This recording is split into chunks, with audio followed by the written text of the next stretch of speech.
کبھی دیکھا تو نے کہ کسی مولوی نے بھی کھانے کے لیے ہڑتال کی ہو؟ تنخواہ بڑھانے کے لیے کبھی اس نے ہڑتال اور سٹرائک کی ہو؟ کبھی سنا کہ کسی مولوی نے بھی خودکشی کی ہو؟ کبھی سنا کہ مسجد کا دروازہ اس نے لاک کر دیا ہو کہ آج تم 10 دفتر کو تو بند کر دیتے ہو، آج میں نے بھی اس اللہ کے دفتر کو بند کر دیا؟ کبھی سنا؟ ارے تجھے کوئی 500 دے تو تو جھوٹی گواہی کے لیے تیار ہو جاتا ہے۔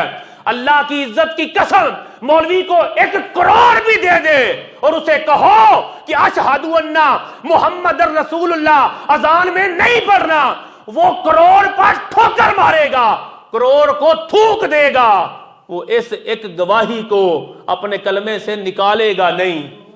کبھی ہوا کہ اس مولوی نے 1 کروڑ کے لیے اپنا ضمیر بیچا ہو؟ تو 100 کے لیے بیچ دیتا ہے۔ جب چلان ہوتا ہے ادھر اندر سے تو 100 دیتا ہے اور آگے سے کہتا ہے ٹھیک ہے چلا جا۔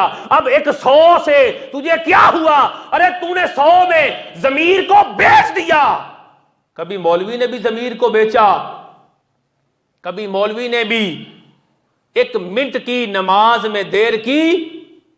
مولوی نے کبھی والدین کو گھر سے نکالا؟ جب بھی یہ سارے کام کرتا ہے تو کرتا ہے، اور جب سارے گناہ کر کے آ جائے تو پھر بھی تیرے لیے مفت میں بخشش کی دعا مولوی کرتا ہے۔